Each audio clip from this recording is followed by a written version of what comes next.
Hi there, Smart Drivers. Rick with Smart Drive Test. Today we have a virtual driving lesson for you, directed mostly for commercial drivers so that they work smarter, not harder. But it's also a great driving lesson for all drivers because it will reduce the stress in your drive, increase your fuel economy, and extend the life of your vehicle. We'll be right back with your virtual driving lesson. Stick around.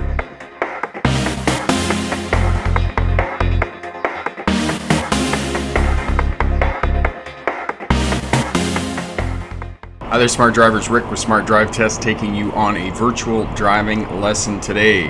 Last Saturday I was returning the rental truck that I was using for some videos and had to drive through Kelowna and thought that it would be useful for CDL drivers, Class 1, Class A drivers, and some of the things that I tell you about working smarter, not working harder.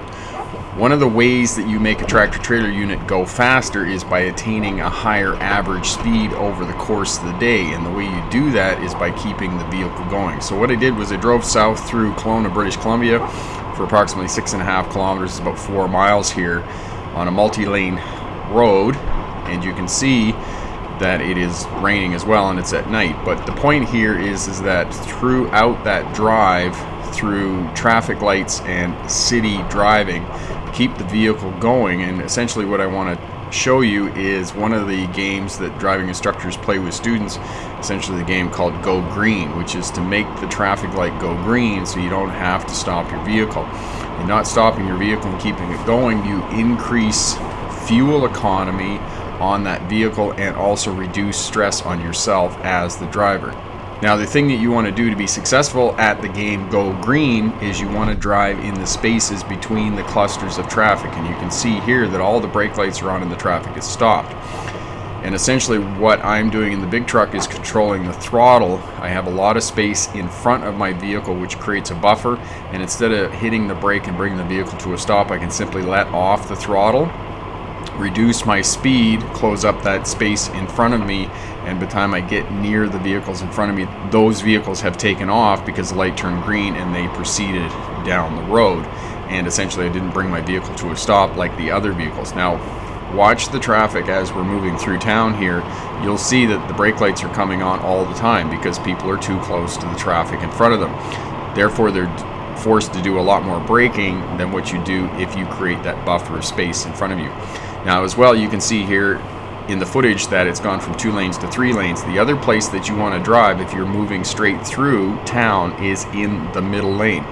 Unless you're turning right or left, you always want to be in that middle lane. The middle lane allows for the best defensive posturing because you can keep space around your vehicle on both the left and right side. And you can see as well that the city transit bus is right up there on the right side. I never really get up beside the transit bus, and when I do, I move to pass the city transit bus because when you're driving a large vehicle, you don't want to be sitting beside other large vehicles because the buffer of space around your vehicle has been compromised. The other point about controlling space in front of your vehicle, and one of the things that many drivers have said to me over the years in a form of a rebuttal was, well, if I maintain space in front of my vehicle, people are always going to cut me off.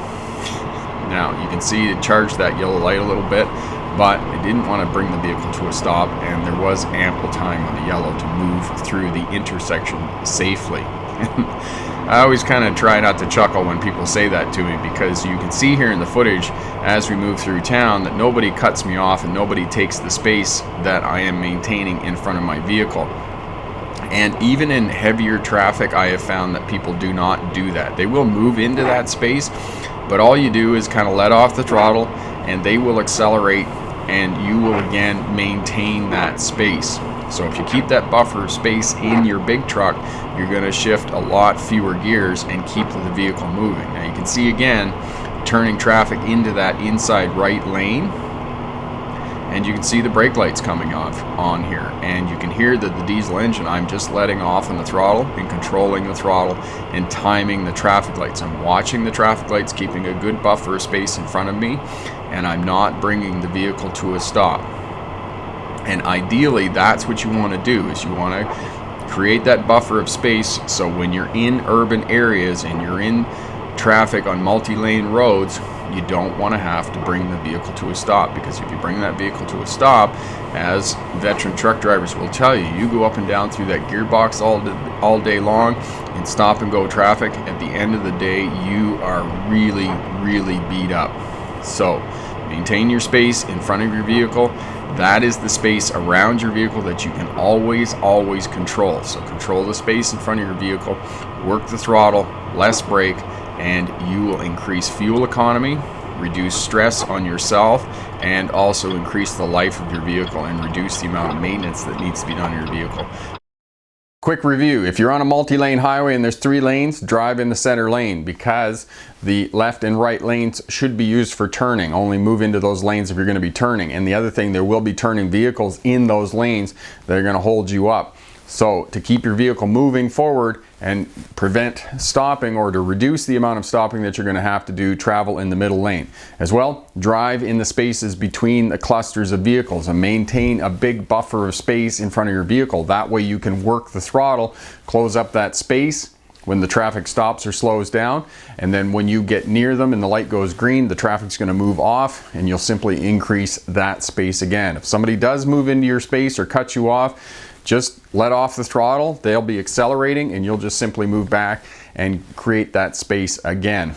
As I said, for commercial drivers, if you can do this and hang back and move through the traffic lights, you're not going to be up and down through that gearbox all day, and at the end of the day you're going to be a lot less tired than what you normally would. And for all drivers of both commercial vehicles and passenger vehicles, this is going to reduce the stress of your drive, because you're going to keep your vehicle back, drive in the spaces between the clusters of traffic. You're not going to be on the brakes all the time, and you're going to increase the life of your vehicle and increase fuel economy, and all of that saves us a little bit of money.